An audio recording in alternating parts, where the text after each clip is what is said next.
I'm Jen, and welcome to my studio. And today we're going to be doing a Tappy talk about dynamics. So dynamics is a musical term that essentially means the volume of the music that you're playing. And as tap dancers, we play a lot of music. And I don't just mean through our speaker or our iPod or whatever. We're actually playing music when we tap dance. We are musicians, and the tap shoe is our instrument, which is so cool, by the way. We are percussive musicians. And so just like any other musician on any other instrument or voice, we have to think about the dynamics of the parts that we're playing. So are we going to be playing our parts softer, or are we going to be playing our parts louder? Back when I was studying music as an undergrad, Sorry, Sayuri just tried to jump up on her bench, but I used it for the speaker, so I'm sorry, baby girl, my bad. When I studied music in college, I remember being told dynamics in like Italian terms, like pianissimo means really, really quiet, and fortissimo means really, really loud, and then you have piano, which means pretty quiet, and then forte, which means pretty loud, and then you had things like mezzo piano, or mezzo forte, which means kind of a little quiet, or kind of a little loud. I would say that thunder was mezzo forte. So there are all these different Italian terms for the different ranges of volume, and we don't really need that as tap dancers, but those are really good to know as well. I might write those down in the description just in case anyone's curious. But how do we control our dynamics as tap dancers is the biggest question. We know, like, okay, well, I should be tapping quiet here and I should be tapping loud here. But how do you control that? How do you say, like, oh, I'm going to tap loud versus tap soft, and explain really how that's done to yourself, to your feet? How do you tell your feet? So I asked my students once, and they said, oh, well, you stamp when you want it to be loud and you step when you want it to be quiet. And that's not true. You can stamp quietly, and you can stamp loud. What was the difference? The difference is a couple of different things. So I'm going to talk about physics for a second. I know, I'm getting into like math and Italian, and it's weird. I'm going to talk about physics for a second. So your foot is up here, and the floor is down here. Between that, there is air. The thing is, the volume of something is very dependent on how quickly you compress that air and how much of it you compress at once. That is how sound is created. So cool, right? So it's really physics. So I'm going to take clapping as an example. So I can take my two fingers, right? And I can put them together. You sort of hear it, or maybe you only hear the obnoxious motorcycle that's outside of my house right now. You sort of hear it, but that's a very, very small surface area, and it's not compressing a whole lot of air at once. So you would think, okay, use the whole hand. That would compress a lot more air and be louder. Naturally, it's louder. But I'm hitting 5, 6, 7, 8. But I didn't go for it as fast as I could have to compress the air super, super quick. I was moderate about it.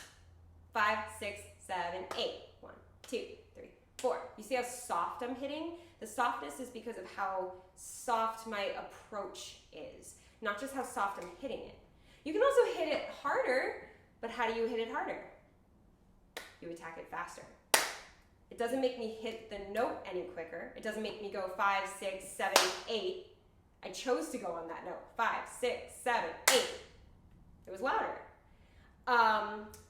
If I were to do half of my hand, like if I missed, we've all done a high five and missed, right?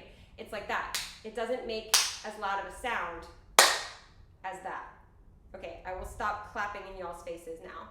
But I hope that makes sense. The speed and amount of air that you compress is what creates your volume. Cool, that's the physics. So how does that translate to tap dancing? Well, you gotta think about the speed at which you are attacking that air. Not the speed at which you're tapping, because you can like tap super, super fast, but also super, super quiet. That's normal. But how do you change that super, super fast to super, super loud as well? You should be able to do both. It's not the speed of the tap, it's the speed of your attack. I hope that makes sense. So I'll use a shuffle as an example. So this floor is really, really loud in general, so I will try to make my volume differentiation very noticeable, but this floor is very loud. This is my new floor. If I attack it 5, 6, 7, and 8 on a shuffle. 5, 6, 7, and 8. Not bad, right? Decent volume. 5, 6, 7, and 8.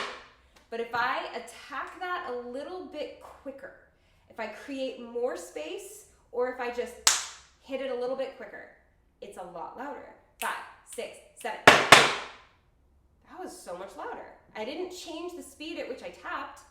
I just went for it a little quicker. And I changed how much of my tap I was using.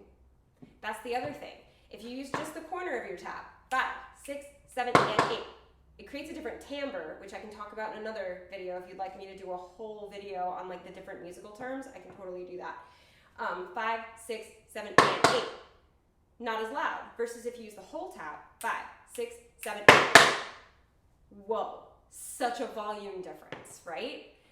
So it's all about how fast you attack it and how much of your tap that you use. So if you're doing like a super smooth jazzy piece, you're gonna want to attack things a little softer so that you keep with that dynamic of the piece, really. You know, a little soft jazzy tune that's got like a nice walking bass line. You don't want to be tapping over that like you're tapping to punk rock. Okay, you wanna groove with it. You want to blend with it a little bit, because again, we're the percussion. We're not supposed to be like everything on that song. We're part of the song. So you want to blend a little bit. So you want to give it like a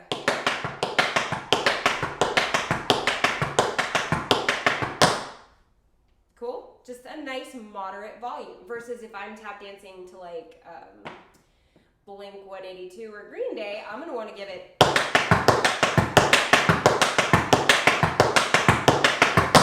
there should have been a slight volume difference there. How did I create that volume difference? The first time, I didn't have as much flex in my paradiddle.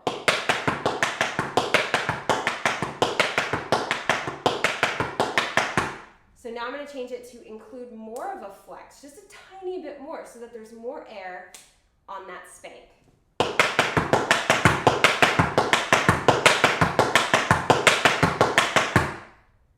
Just a subtle difference, but it's there. I hope you guys can hear the difference. But again, it's all in how you attack the step. Rolling shuffles. So I turn my feet a little bit so that I'm using more of the inside of my tap, and I attack it nice and cool, nice and easy. Versus, again, I'm trying to tap dance to like a metal song or something. I'm going to want to use the whole tap. I'm going to want to make a little bit more of that treble hit on it.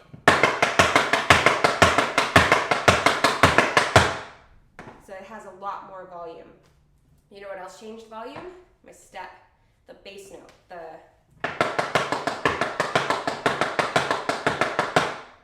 Again, I didn't change the tempo. I didn't change the rhythm. I changed how soft I landed. Big difference in landing like this and landing like this. Huge difference. That even surprised me. Huge difference. So I create more space. I pick up my feet more. I'm gonna go from soft to loud, and hopefully you guys can see the difference.